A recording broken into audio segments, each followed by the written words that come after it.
नए झारखंड में स्थानीय नीति, नियोजन नीति के साथ साथ खनन को ढंग से कैसे करना है, मानवीय ढंग से, उस पर भी बात होगी। 5-5 विधायक अपने लेटर हेड में लिखते हैं जेपीएससी को कि ये गलत हो रहा है, अनियमितता बरती जा रही है, लेकिन जेपीएससी अभी भी मौन है। यानी एक ऐसा सिंडिकेट काम कर रहा है जो झारखंडियों की सुन नहीं रहा है। जब 5-6 विधायक की नहीं सुनी जा रही है तो एक आम आदमी की कौन सुनेगा। ये जितने भी पार्टियां हैं, जितने 81 के विधायक हैं, यदि ये अगर स्टूडेंट का हित चाहते हैं तो सबसे पहला बात ये स्टूडेंट के हित में बात करते हैं। और स्टूडेंट का हित तभी होगा जब यहाँ स्थानीय नीति के बाद नियोजन नीति बनेगी। नमस्कार, मैं हूं उदय शंकर। न्यूज बाइस्कोप में आप सबों का स्वागत है। आज हमारे साथ सियासी नगर, न्यूज बाइस्कोप के सियासी नगर झारखंड के सबसे उभरते हुए युवा चर्चित नेता जयराम है हमारे साथ। जयराम, आपका सियासी नगर में बहुत बहुत स्वागत है। हम प्रवेश करते हैं सबसे पहले सियासी नगर की तरफ, आइए। सियासी नगर में आप सभी का स्वागत है। हमारे साथ झारखंड के युवा चर्चित उभरते हुए नेता जयराम महतो हमारे साथ हैं। और जयराम महतो जब भी कहीं जाते हैं तो सबसे पहले स्थानीय भाषा में ही लोगों को एड्रेस करते हैं, तो हम भी चाहेंगे कि पहले स्थानीय भाषा में बात करें। तो जयराम बाबू रोरे के यहाँ बहुत बहुत स्वागत है। सबसे पहले हम ये जाने कर चाहब कि राजनीति में जो आए हैं तो ओकर सबसे पहला मकसद का है के? देखिए दादा, राजनीति में आवे के हमनी के कोई मकसद नहीं रहल बा, लेकिन बात है कि राजनीति में आज अगर ना आवही तो आने वाला समय हमनी के जाने वाला पीढ़ी अतः अखिन के बहुत दिक्कत होता है। ये खातिर दिक्कत होता है कि आज सरकार जो वादा करके राजनीति में अले, सरकार बनैले, वो अपन वादा से दिग्भ्रमित कर रहा है। वो बात करलक कि तोर जाके जब बीए करल ही ओकरा 5,000 देबो, जे एमए करल ही ओकरा 7,000 देबो। और जब राजनीति सरकार अगर बन जाए तो सरकार कह रहा है रवन के कि रौन माने के कि तोय मुर्गी बेच, तो तोय डीम बेच, और वो विधायक बन तो वो अरबों खरबों के माने खनिज संपदा के लूट कर तो अपन नाम से माइंस चले। तो से खातिर आज जरूरी हो हमने झारखंड के आंदोलन करना, आज जरूरी हो हमने झारखंड में मूवमेंट होना, बहुत जरूरी हो। तो जब झारखंड आंदोलन जब चलत रहे तब बहुत सारा युवा नेता आए हैं, लेकिन एक लंबा गैप लगभग 15-20 साल से देखे में ये अलग जो नया युवा नेता एक भी दिखे कर सामने नहीं आला है। तो क्या उके मानल जाए कारण कि आखिर का कारण रहल कि युवा नेता उभर के सामने नहीं आला है? सबसे पहला कारण कि हम जो आज आंदोलन में और लोग जो हमरा सुनने पसंद करल को, तो इटा के सबसे पहला कारण कि हम पढ़ल लिखल हकियो।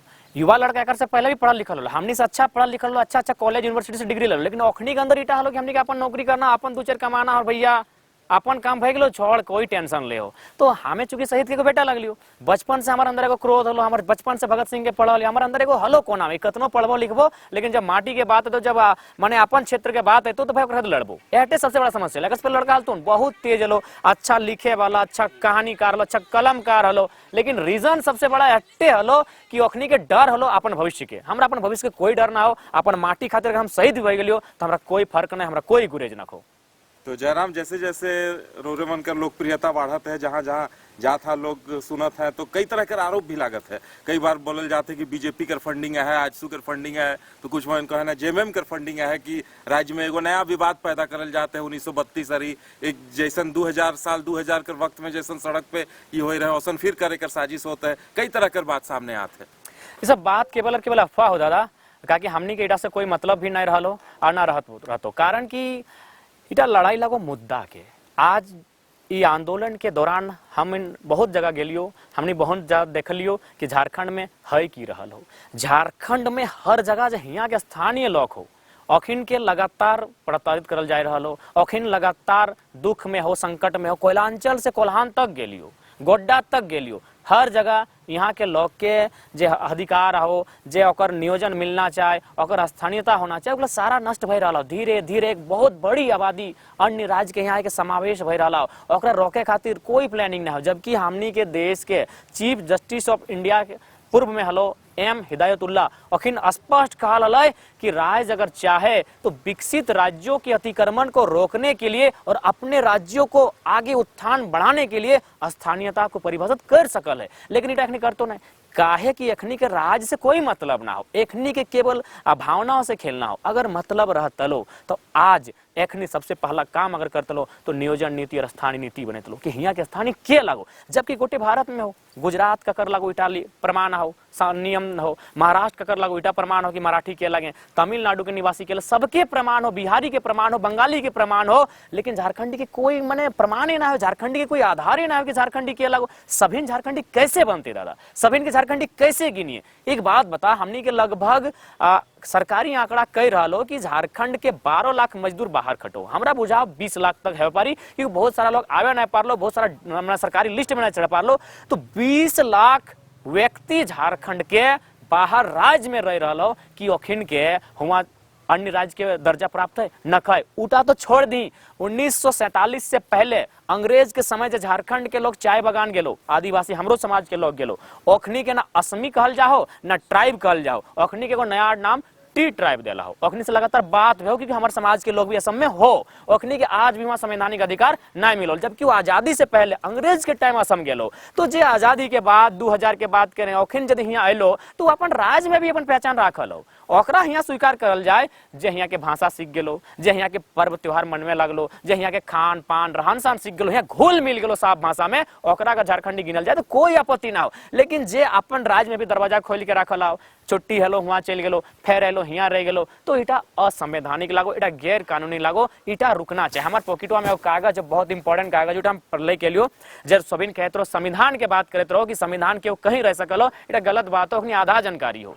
संविधान कहता भी है और संविधान नहीं कहता है। उदाहरण के लिए भारतीय संविधान अनुच्छेद 170 कहती है कि विधानसभा में कम से कम 60 सीट होना चाहिए, 170 कहती है। वहीं 371 में 3-4 कॉलम है जो स्पष्ट कहती है कि अरुणाचल प्रदेश, गोवा और सिक्किम इन लोग 30 सीट में काम चला सकता है। वही संविधान जो 170 में कह रहा है कि विधायक कम से कम 60 को राज्य में होना चाहिए, लेकिन 371 में क्या कहा जा रहा है कि 30 सीट से भी 3-4 को राज्य अपना काम चला सकता है। तो संविधान कहता भी है, संविधान नहीं भी कहता है। तो ठीक उसी प्रकार जे कह रहा लो कि संविधान कहो कहीं जाके रह सकल हैं, कहीं जाके बच सकल हैं, अखनी हम कड़वा दिखाई देवो, ई कोई आइडेंटिटी कार्ड नहीं लगो, ई वोटर कार्ड नहीं लगो, ई ATM नहीं लगो, ई लगो तोर एक तरह से कह सकल छोटा मोटा वीजा कार्ड लगो, ई लगो अरुणाचल प्रदेश के।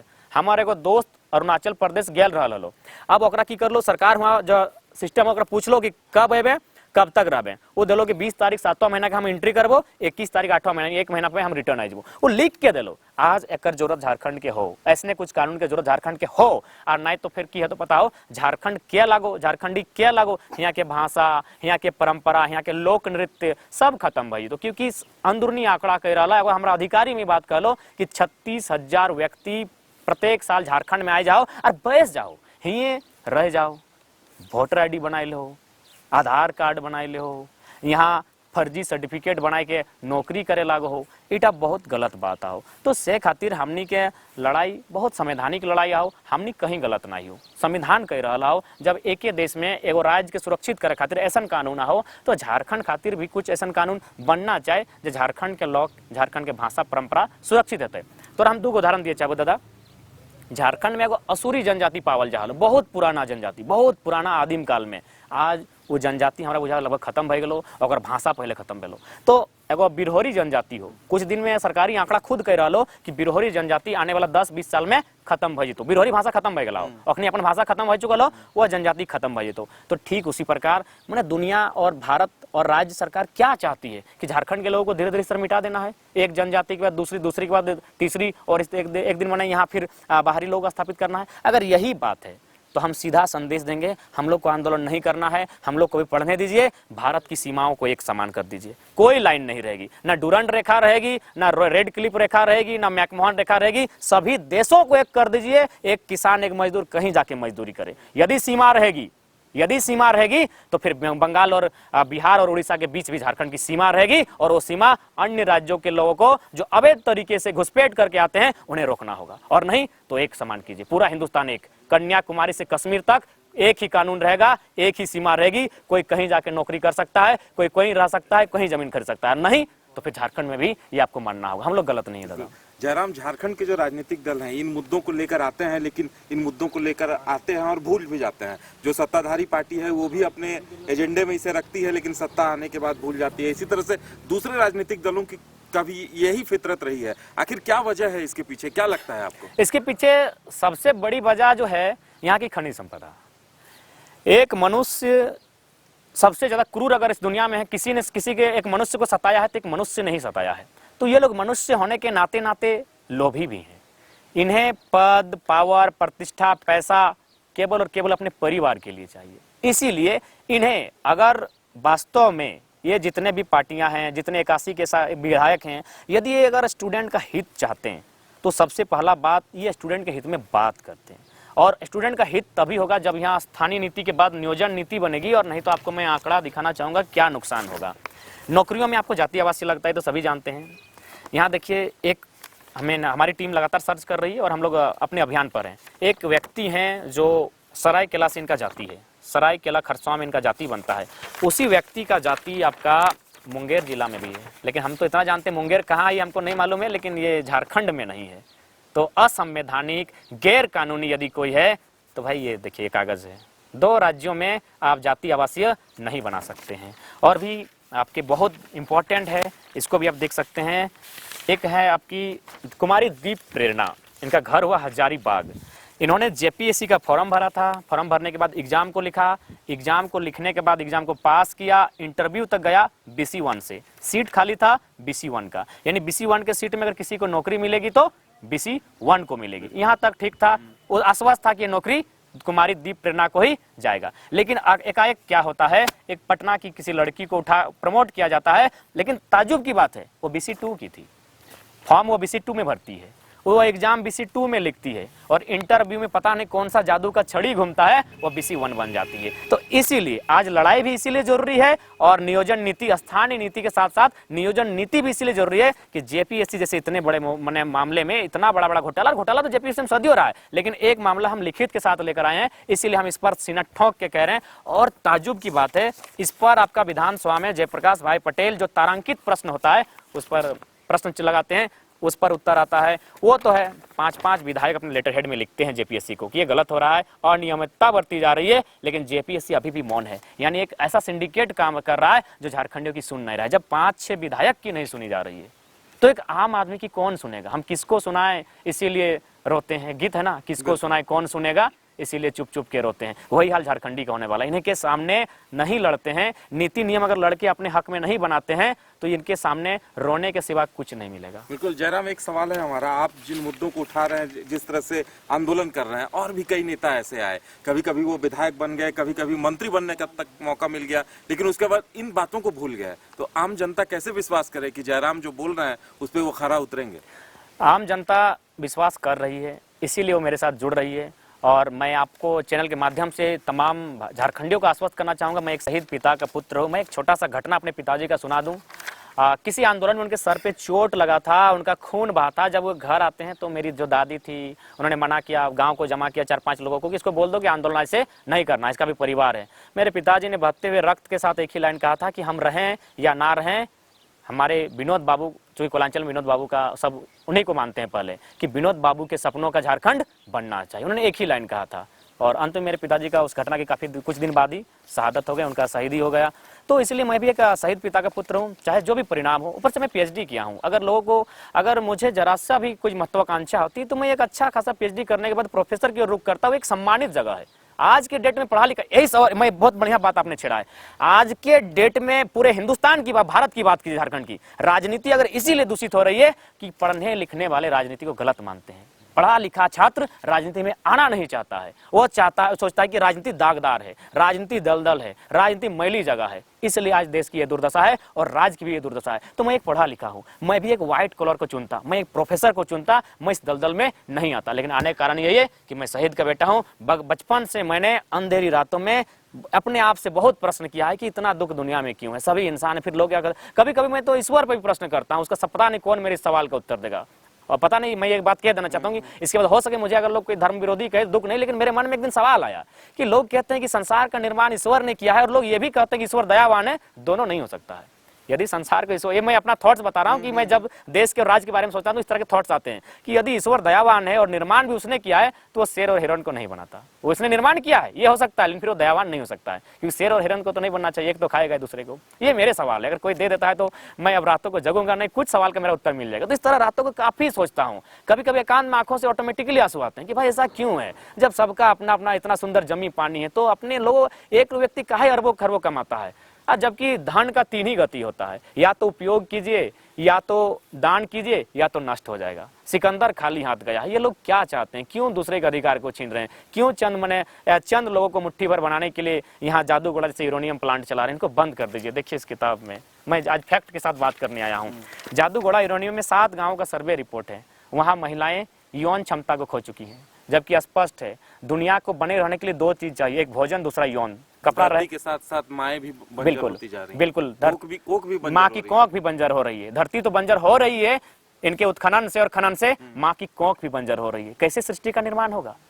भोजन और यौन, इसके सिवा तीसरा चीज रहे या ना रहे दुनिया चलेगी। हम शर्ट पहने या ना पहने दुनिया चलेगी, छत रहे या ना रहे दुनिया चलेगी, लेकिन भोजन और यौन नहीं रहेगा दुनिया नहीं चलेगी। आज यहाँ 47% 7 गांव का रिपोर्ट है, इस खनन के कारण, इस रेडिएशन के कारण 47% महिलाएं यौन क्षमता को ही खो चुकी हैं, 30% महिलाएं गर्भधारण नहीं कर पा रही हैं। तो क्यों ऐसा अन्याय, क्यों? चंद लोगों के लिए, चंद मुट्ठी पर, वे तो करोड़पति हैं, उनको अरबपति बनाने में क्यों तुले? अरे लोग यहाँ 1 रुपया नहीं कमा पा रहे हैं, कोई ढंग से उसको रोजगार नहीं मिल पा रहा है, उस पर तो कोई बात नहीं कर रहा है। इसलिए नए झारखंड में स्थानीय नीति, नियोजन नीति के साथ साथ खनन को ढंग से कैसे करना है, मानवीय ढंग से, उस पर भी बात होगी। जयराम, एक आखिरी सवाल आपसे लेंगे कि अगर आपके पीछे कोई नहीं है और आप किसी राजनीतिक दल के साथ भी नहीं है तो आपका सफर जो है काफी संघर्ष भरा होगा, क्योंकि अभी से ही लोग तरह तरह के सवाल, पत्थर उछालने वाले राह में बड़े बड़े लोग आपके राह में पत्थर बिछाने को तैयार हैं। बिल्कुल दादा, और राह में पत्थर भी बिछ रहे हैं, और मुझे मैंने षड्यंत्र के तहत कंट्रोल करने की, मुझे नियंत्रण में रखने की साजिश भी हो रही है, लेकिन मैं उन्हें सीधा संदेश दूंगा, मैं व्यक्ति नहीं हूं, मैं कोई चेहरा नहीं हूं, मैं एक विचार हूं, और विचार खत्म नहीं होते, विचार मरते नहीं है। ये हर झारखंडी की आवाज है। आज हर कोई शोषित है, जो पीड़ित है, जो दमित है, उसकी मैं आवाज हूं। अब मैं खत्म होने वाला यहाँ से नहीं हूं, मुझे मारा जा सकता है, मेरे विचारों को मिटाया नहीं जा सकता है। तो ये है जयराम महतो, इनका ऐलान है कि ये संघर्ष में अकेले एकला चलो की राह पर चल पड़े हैं और अपने सिद्धांतों के साथ समझौता नहीं करेंगे, और जनता से इनका वादा है कि जो सपने अधूरे रहे हैं उन्हें पूरा करेंगे। जयराम जी, हमारे साथ आने के लिए, चर्चा में शामिल होने के लिए बहुत बहुत धन्यवाद। धन्यवाद सर, आपका, आपकी पूरी टीम का, आपके चैनल का, सबका कोटि कोटि धन्यवाद सर, आभार।